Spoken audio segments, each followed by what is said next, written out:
Mission ২৬ বিজেপির পাখির চোখ বাংলা, তাই ভিন রাজ্যের একাধিক নেতাকে দায়িত্ব দিয়ে পাঠিয়েছে কেন্দ্রীয় নেতৃত্ব। তাদের অনেকের কাজেই ক্ষুব্ধ বিজেপির সর্বভারতীয় সভাপতি। বুধবারের বৈঠকে ক্ষোভ প্রকাশ করেন নীতিন নবীন।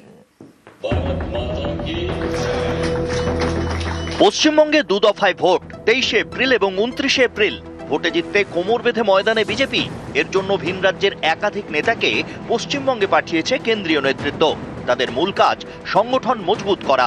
এইসব দায়িত্বপ্রাপ্ত ভিন রাজ্যের নেতাদের অনেকের কাজেই ক্ষুব্ধ বিজেপির সর্বভারতীয় সভাপতি নীতিন নবীন। বুধবার তিনি কলকাতায় বৈঠক করেন। সেই বৈঠকে নীতিন নবীন বলেন, ভিন রাজ্য থেকে আসা দায়িত্বপ্রাপ্ত নেতাদের ঠিক মতো কাজ করতে হবে। পশ্চিমবঙ্গের বিজেপি কর্মীদের সঙ্গে থাকতে হবে। ডোর টু ডোর জনসংযোগ বাড়াতে হবে। ভোটের বঙ্গে ভিন রাজ্য থেকে ২৬ জন নেতাকে পশ্চিমবঙ্গে পাঠিয়েছে বিজেপির কেন্দ্রীয় নেতৃত্ব। তাদের জোন ভাগ করে দায়িত্ব দেওয়া হয়েছে।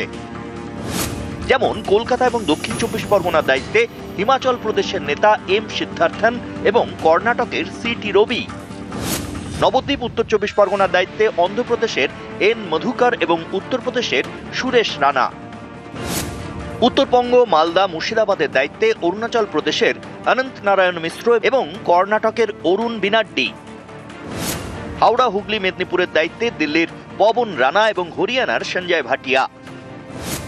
রাঢ়বঙ্গের দায়িত্বে ছত্তিশগড়ের পবন সাই এবং উত্তরাখণ্ডের মন্ত্রী ধন সিং রাওয়াত।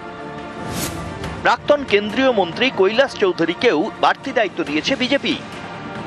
এইসব নেতাদের কাজে বুধবার ক্ষোভ প্রকাশ করেন বিজেপির সর্বভারতীয় সভাপতি। বুধবারের বৈঠকে নীতিন নবীন বলেন, ভিন রাজ্য থেকে আসা দায়িত্বপ্রাপ্ত নেতাদের ঠিকমতো কাজ করতে হবে। পশ্চিমবঙ্গের বিজেপি কর্মীদের সঙ্গে থাকতে হবে। ডোর টু ডোর জনসংযোগ বাড়াতে হবে।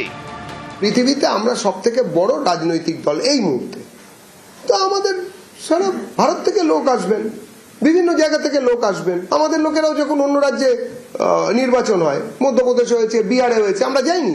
এটাই স্বাভাবিক পরম্পরা। সংগঠনকে দুর্বল করার জন্য তো তারা আসেননি, তারা তো মজবুত করার জন্যই এসেছেন। মজবুত হচ্ছে। নিউজ 18 বাংলা।